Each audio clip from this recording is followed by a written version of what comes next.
The wind carried dust across the open plains, sweeping it against Clara Bennett's face as she pulled her shawl tighter. She had never imagined her life would bring her here, to the edge of Apache country. Alone except for her little brother Samuel waiting back in the small frontier town. Work was scarce, mouths to feed were many, and a woman like her, unmarried, plain in dress and scarred by hardship, didn't have many choices. When the offer came to cook for an Apache settlement, every part of her body resisted. The townsfolk warned her. They'll never see you as one of their own. Clara, they'll use your food, maybe your hands, and then cast you out. But desperation did strange things to pride. The contract was simple. She would cook for the Apache band, 3 meals a day, in exchange for steady pay and trade goods and coin. It was dangerous, yes, but it was also a chance to survive.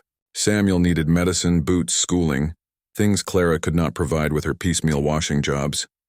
So with her cast-iron skillet, a satchel of spices her mother once treasured, and a heart knotted tight, she made her way into the settlement. The Apache camp was not what she expected. She had pictured wild chaos, stern warriors, and distrustful stares. There were those, yes, but she also saw laughter, children chasing each other around the fire, women grinding corn with steady rhythm, elders speaking in low voices of old times. She felt their eyes on her, weighing her, judging whether she was too fragile, too proud, or too foolish to last. Her cooking spot was set apart near a communal fire. She busied herself right away, pretending not to notice the stares. The skillet clattered against the stones, the fire hissed as she added oil, and the scent of frying bread rose into the air. Cooking was the one place Clara knew she had control. She could measure, stir, season. Food was order in a world that had been nothing but chaos since her parents' death. It was there, bent over the fire, that she first noticed him. He was not among the others laughing.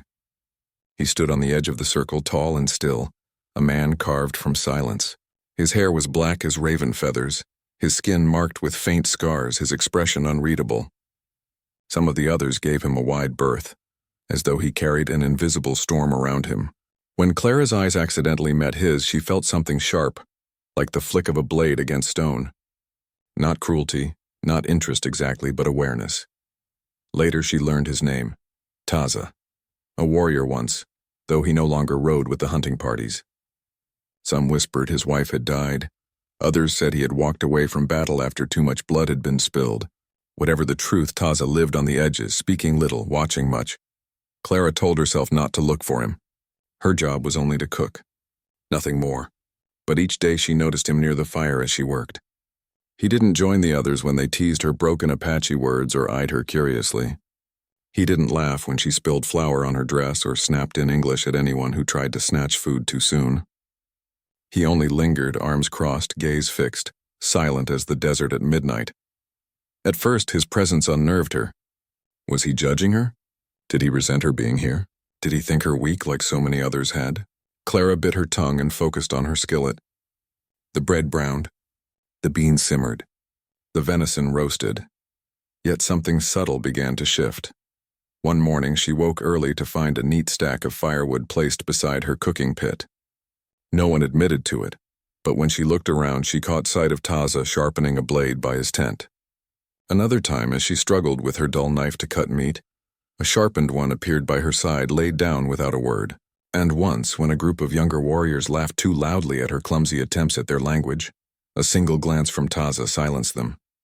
Clara didn't thank him. Not yet. Gratitude might open a door she wasn't ready to walk through. She told herself these were coincidences, nothing more. Still, her hands trembled less when she worked, knowing someone somewhere was watching, not with mockery, but with something else. In the evenings, when the camp quieted, Clara sat by the fire alone. She thought of Samuel back in town, of the way her father once told stories as her mother cooked, of the home that no longer existed. Her loneliness was heavy, pressing against her ribs. It was then she sometimes felt the strongest pull to look up, and almost always across the fire she would see Taza, watching her as though he too carried a loneliness no one else could see. She shook herself free of the thought. Love was not part of her bargain. Neither was companionship. She had come only to cook, to survive, to earn, and yet each day the invisible string between them tightened. drawing her closer to a man she barely knew but somehow already understood. By the end of her first month, Clara realized the job she had never wanted had brought her into the heart of something far more dangerous than Apache country. It had led her to a man whose silence spoke louder than words, and whose gaze unsettled the wall she had so carefully built. And though she would not yet admit it to herself, Clara Bennett was beginning to wonder if this lonely Apache warrior was the very thing her heart had been hungering for all along. The Apache camp was alive with noise each morning. Children's laughter echoed as they tumbled through the dust. Women's voices rose in song while they pounded maize. The crackle of fire, the clink of tools, the snorting of ponies. Life was never still. And yet, for Taza, the noise had long since faded to a dull hum. Once he had walked among them as a leader, respected, bold, carrying the weight of battle and the honor of his people on his shoulders. He had ridden at dawn, spear flashing in, the sun returning with the spoils of the hunt or the blood of their enemies. But that was before the day he buried Ahioka, the woman who had been his wife, his other half, his reason. She had been taken by fever in a cruel summer, slipping from his grasp like water through his fingers. Taza had sat by her side as her breaths grew shallow, powerless against the sickness that neither medicine man nor prayer could defeat. When she was gone, it felt as though the earth itself had gone silent beneath him. The warrior who had once feared nothing found himself afraid of the emptiness in his own chest. So he stepped away from the battles, away from laughter, away from anything that threatened to remind him of what he had lost. He built his tent on the edge of the camp, apart but not gone. He helped when needed, hunted when called upon, but otherwise he lived in the quiet shadows. His people respected his silence, though some whispered he had lost his spirit. Perhaps he had. And then she arrived, the white woman, Clara. She came with her skillet and her stubborn chin held high, cooking meals that filled the camp with unfamiliar scents. He expected her to fail within days. Outsiders rarely lasted. They feared the hard work, the eyes always watching, the weight of not belonging. But she surprised him. She cooked with care as though the act itself was sacred. She burned her hands, stained her dress, sweated over the fire, but she did not complain. Her meals were not merely food. They carried something deeper, something Taza could not name. When she ladled stew into the bowls of hungry children, she smiled. Not the forced smile of someone hoping to be accepted, but the soft, natural curve of someone who found joy in giving. He found himself drawn to the fire where she worked. At first, only to watch to see how long she would last.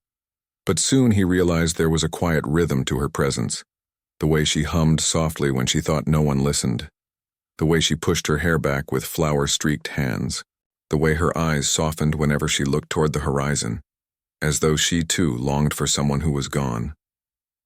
Taza said little. He was a man of few words now, and what would words matter to her? But he began to act in ways he did not understand. He cut wood and left it by her fire. He sharpened her blade when it dulled. He watched over her when the younger men grew too bold with their teasing. He told himself it was nothing, just courtesy for someone who worked hard. But deep down, he knew it was something else. He saw her loneliness. It mirrored his own. One night after most of the camp had fallen asleep, he sat near the embers of the dying fire. Clara was still awake, her knees drawn up, staring into the flames. He thought she would not notice him, but her eyes lifted suddenly, catching his. For a long moment, neither spoke. The silence stretched between them, heavy yet strangely comforting. At last she whispered in her halting Apache, "Fire, warm, but heart, still cold." Her words were clumsy, but their meaning struck him like an arrow. She understood. Not all of it, not the depth of his pain, but enough. He gave her a single nod, then stood and walked away, his chest tight in a way it had not been in years. The following days tested him. The more he watched her, the more the walls he had built around himself began to crack.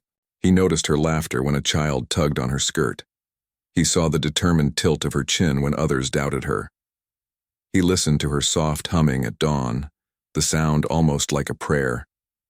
and though he fought it, something inside him stirred, something he thought had died with Ahyoka. But love, he reminded himself, was dangerous. Love was a weakness. Love left scars deeper than any blade. He could not risk it again. Still, when raiders were spotted near the valley, his first thought was not of his people, not of the cattle, not of the warriors who would ride out. It was of Clara. What if she was taken?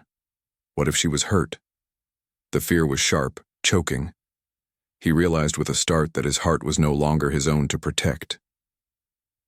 That evening, as the men prepared for defense, he found himself lingering near her fire. Clara looked up at him, her eyes wide with unspoken questions. For once, Taza forced words past his guarded lips. "Stay close, stay by the fire. You will be safe." Clara blinked, startled. He rarely spoke to her directly, and the deep timbre of his voice seemed to reach right through her. For a moment, she wanted to ask why he cared, but the way he held her gaze steady and unflinching told her everything. She nodded, her throat too tight to speak. As he turned to leave, the old loneliness pressed at his back. But for the first time in years, it did not consume him. Because, in the glow of the firelight, he realized that perhaps the ache inside him was not the end of love but the beginning of it once more, and the thought terrified him more than any battle ever had. The weeks slipped by like sand through Clara's fingers. What had begun as a job, simply cooking 3 meals a day, was now tangled in something deeper. She felt it in the way Taza's eyes found hers across the fire. She felt it when his silence seemed to speak louder than words. And though she tried to tell herself it was nothing, only respect or courtesy, her heart betrayed her. But love was not simple here. Not in a world divided by blood, skin, and land. It began with whispers in town. When Clara went once a week to trade for flour and salt, she could feel the stares prickling her back like needles. Mrs. Langley, who sold sewing thread, leaned across her counter and whispered, "You be careful, Clara. Folks say you spend too much time out there. Cooking is one thing, but a woman can get herself tangled where she doesn't belong." Clara's face burned. She wanted to snap that she was only doing her job, but the knowing glances from the townsfolk told her they already believed otherwise. She left quickly, clutching her supplies tight, her steps faster than her heartbeats. It wasn't just the settlers. In the Apache camp, too, there were murmurs. Some of the women watched her with narrowed eyes, whispering in low tones that carried judgment. A few warriors laughed openly, nudging each other when Taza lingered near the cooking fire. Even the children, usually so open, sometimes fell silent when she walked by. The divide between her world and his grew sharper each day. Clara tried to fight it. She worked harder, cooking longer, perfecting the meals until even the most skeptical men admitted they were good. She smiled more, tried to learn their words, tried to show respect. But still she could feel the tension humming beneath the surface, waiting to snap. It came one evening. A group of young warriors were gathered near the fire, jesting loudly, their voices carrying sharp edges. Clara was kneeling by her skillet turning bread, when one of them laughed too loudly and said something in Apache. She didn't catch all the words, but she understood enough. "White woman, not for him." The others roared with laughter. Clara stiffened. Before she could speak, before she could even look up, the air shifted. Taza was there. He moved like a shadow, silent but powerful. His eyes locked on the young warrior, his jaw set. The laughter died instantly. No words were exchanged, none were needed. Taza's presence was enough. The young men looked away, muttering, and scattered. Clara's hands trembled as she set the bread aside. She hated feeling weak, like she needed protection, but when she looked up at Taza, standing over her with quiet strength, something inside her softened. "Thank you," she whispered, almost too softly to hear. He gave a single nod, his gaze steady. Then he turned and walked away, leaving her heart racing. That night she couldn't sleep. She stared at the ceiling of her small tent, listening to the camp's distant murmurs. Why was it so wrong? Why did every eye seem to judge what her heart already knew? She wasn't foolish. She understood the divide between their worlds. But she also understood that Taza's silence comforted her more than any man's sweet words had ever done. And that frightened her more than all the whispers combined. The test came sooner than she expected. At dawn, scouts returned with grim news. Raiders had been spotted nearby, a band that preyed on both settlers and tribes alike. The camp buzzed with tension. Warriors preparing weapons, women gathering children close. Clara felt the unease settle over her like a storm cloud. She wasn't part of their world of defense and battle. She was only the cook. And yet, she felt the fear as though it were her own people under threat. When the raiders struck, it was sudden and brutal. They swept in from the hills, shouting, firing, chaos exploding through the camp. Clara dropped her pot of beans and froze as screams filled the air. She saw children running, women dragging them towards safety, warriors clashing steel and bone, and then, hands grabbed her. A raider, his face twisted, yanked her back by the arm. Clara screamed, struggling, the firelight blinding her eyes. She thought it was the end. But before the man could drag her away, a figure slammed into him with the force of a storm. Taza. The two men crashed to the ground, dust rising. Taza fought with raw, furious strength, his blade flashing in the firelight. Within moments, the raider fell still. Taza rose, chest heaving, eyes blazing, and pulled Clara to her feet. His hands gripped her arms firmly, grounding her. "Stay with me," he said, his voice low, urgent. Clara could only nod, tears streaming down her face. She clung to him as the battle raged, her heart pounding not only with fear, but with the realization that she was no longer an outsider to him. She was someone worth protecting. When the raiders finally retreated, leaving broken bodies and smoking fires behind, the camp mourned its losses. Clara moved among the wounded, tending to cuts with trembling hands. When she reached Taza, blood streaked across his shoulder. She almost collapsed with relief that he was still alive. She pressed a cloth to his wound, her hands shaking. "You could have been killed," she whispered. Taza looked at her, his dark eyes steady despite the pain. "Better me than you," her breath caught. The world seemed to fall away in that moment. The camp, the fire, the blood. It was only him, only her, and the truth that neither could deny any longer. Still, Clara pulled back. The whispers, the judgment, the divide, it all pressed in again. Her heart ached, torn between what she felt and what she feared. "Why?" she asked softly. "Why risk yourself for me?" Taza didn't answer. He didn't need to. The way he looked at her, fierce and unyielding, spoke louder than any words, and Clara realized with a mix of fear and longing that love was no longer something she could ignore. It was here, dangerous and undeniable, burning between them like the fire that had nearly consumed the camp. But love born in such a clash of worlds would not be easy. It would test them both more than either had yet imagined. The camp was quiet after the raid, but it was not peace. The silence carried heaviness, grief for the dead, pain for the wounded, fear of what might come again. Smoke still curled from blackened tents, the bitter scent clinging to every breath. Clara moved among the people with hands that trembled but did not stop. She pressed cloth to wounds, offered water, spooned broth into shaking hands. She had never trained as a healer, but necessity made her one that night.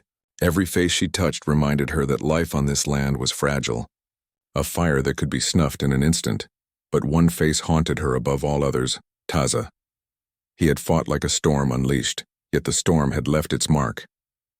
When she saw him stumble near the edge of the firelight, blood darkening his shoulder and side, her heart lurched. Without hesitation, she hurried to him, catching his arm just as his knees threatened to buckle. "Sit," she urged, her voice sharper than she meant, trembling with fear. He obeyed without a word, lowering himself to a flat stone by the fire. The flames painted his skin in shades of bronze and shadow, his face set in grim lines. Clara knelt beside him, her hands already working to tear strips from her apron. When she pressed the cloth to his wound, hot blood seeped through, staining her fingers. "You could have been killed," she whispered, her throat tight. "Why didn't you stay back?" Taza's eyes lifted to hers, steady, unflinching even through the pain. "Because you were there," her breath caught. The simple truth of his words sank deeper than any blade could. She wanted to argue, to scold, to tell him he was a fool, but instead tears blurred her vision. She blinked them away furiously, unwilling to let him see. They sat in silence as she worked, her fingers careful, her breath uneven. He did not flinch when she pressed hard, though she could feel the tension coiled in his muscles. At last she tied the bandage tight, her hands lingering longer than they should. When she finally dared to look up, their faces were closer than they had ever been. His dark eyes held hers, searching, unreadable but impossibly intense. The fire crackled between them, but Clara felt as though it burned inside her chest instead. "I don't understand you," she whispered, almost afraid of the answer. Taza tilted his head slightly, the shadow of a frown crossing his brow. "What is there not to understand?" "You barely know me," she said, her voice breaking. "I came here to cook. That's all. And yet you risk everything for me. Why?" For a long moment he said nothing. The silence stretched, heavy with the weight of unspoken things. Finally he spoke, his voice low, rough as though each word cost him. "Because I know loneliness," he said. "I know what it is to wake and feel nothing but emptiness. I thought it would be my life forever. Until you came. Until I saw you fight against it too. You remind me that my heart still lives." Clara's lips parted, but no words came. Her hands, still resting on his arm, trembled.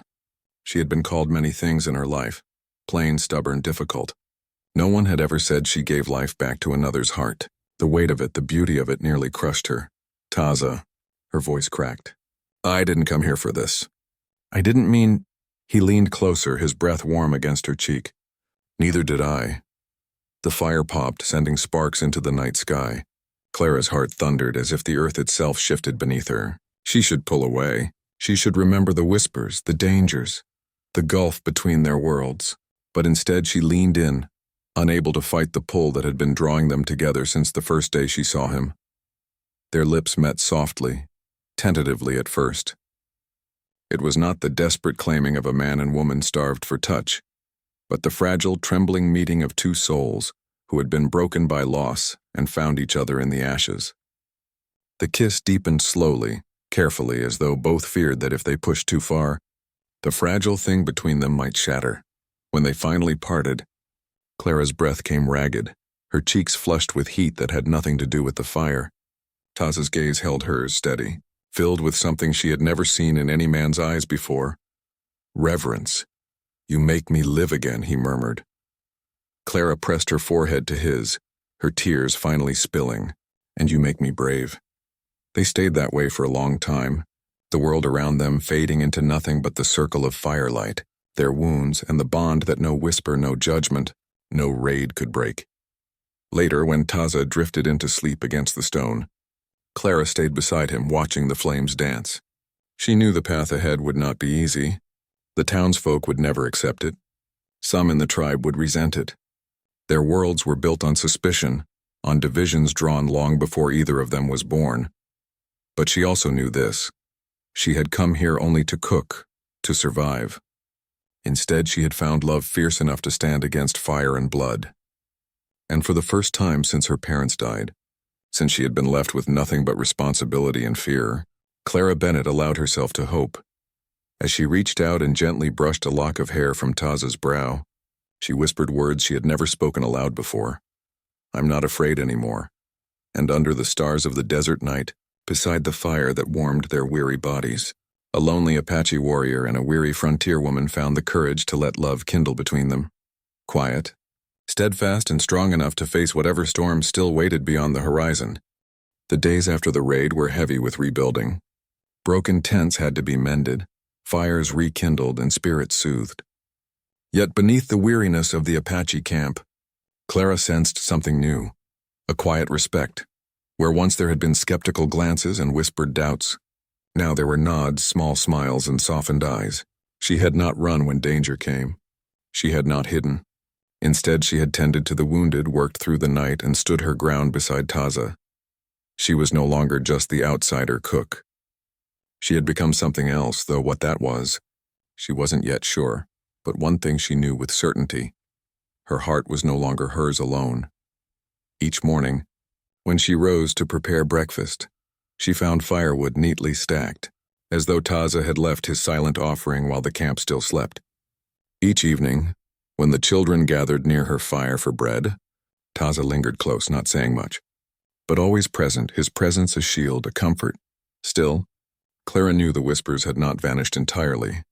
When she went into town again for supplies, the air was thick with disapproval. Mrs. Langley's polite tone had turned sharp. "Clara Bennett, you're spending far too much time out there. People are talking. Clara lifted her chin. Once those words would have cut her. Now she found strength in remembering Taza's gaze, the way his hand had steadied her, the way his kiss had made her feel alive. She answered calmly, "Let them talk." Back at the camp, the resistance was softer but still present. Some women kept their distance, wary of what it meant for an Apache warrior to open his heart to a white woman, but others quietly began to share more with her. An extra bundle of herbs for her cooking, a smile of thanks when she soothed the child. Clara understood that trust was not given in full all at once. It grew slowly like roots beneath the soil, and she was willing to wait. Taza, however, did not seem troubled by the world's judgment. He had lived too long in silence, too long apart to let others' opinions sway him now. One evening, as they sat by the fire, he spoke with a certainty that left Clara breathless. "You came here only to cook," he said, his deep voice breaking the quiet. "But you brought more than food. You brought warmth where there was none, laughter where there was silence. You gave me back what I thought was gone forever." Clara felt tears prick her eyes, but she forced a shaky smile. "And you gave me more than protection. You gave me strength. You made me believe I was more than just surviving." He reached for her hand, his fingers rough but gentle as they closed around hers. For a long moment they sat that way, the crackling fire their only witness. The weeks turned into months. Slowly the camp began to accept what could not be denied. Clara and Taza belonged to one another. Not as cook and warrior, not as outsider and native, but as two souls bound by something deeper. One evening, during a gathering where stories were told and songs filled the air, an elder woman approached Clara. She studied her for a long moment, then placed a hand over Clara's heart. "Your fire is strong," she said in accented English. "Strong enough to warm even him." Her eyes flicked toward Taza, who stood nearby, watching with quiet pride. Clara swallowed hard, overwhelmed by the simple words. In that moment, she realized she was no longer merely tolerated. She was beginning to be seen. Life was not suddenly easy. Prejudices still lingered in town. Differences between her world and Taza's remained sharp. But love gave her courage, and courage gave her peace. Each trial they faced, be it storms, shortages, or suspicion, they faced together. One night, under a sky thick with stars, Clara and Taza walked beyond the camp, the desert stretching endlessly around them. The cool wind tugged at her hair, the silence vast and endless. She stopped and turned to him. Her hand pressed against his chest where his heartbeat thudded steady and strong. "I used to think I had nothing left," she whispered. "Just duties, just burdens. Cooking to earn coins, working to keep Samuel alive. I never dreamed I'd find love here. Not like this, not with you." Taza's hand cupped her cheek, his thumb brushing away a tear she hadn't realized had fallen. "I thought my heart was buried," he admitted softly. "But you made it live again. You are not just the cook. You are my fire, my strength, my home." The words undid her. She leaned into him, their lips meeting again. Not with hesitation this time, but with certainty. The kiss carried all the promises they had not spoken, all the battles they had fought to reach this moment. When they pulled apart, Clara pressed her forehead to his, smiling through her tears. "Then let me stay. Not as a cook. Not as an outsider, but as yours." His arms closed around her strong and sure, and for the first time since Ahyoka's death, Taza allowed himself to hold love without fear. Back in the camp, the firelight glowed warmly, welcoming them home. Children's laughter drifted through the night. Women's voices carried songs of resilience, and the land itself seemed to sigh in quiet acceptance. From that day forward, Clara was no longer spoken of as the woman who came only to cook. She became part of their story, part of their strength. And Taza was no longer just the lonely warrior who had turned his back on the world. He was a man who had found love where he least expected it. Love that healed, love that endured. Together, they proved that even in the harshest of lands, where divisions ran deep and survival was uncertain, the heart could still find its match, and so, whispered through the years like a legend, their story lived on. The woman hired only to cook. The lonely Apache who found in her not just food, not just companionship, but love.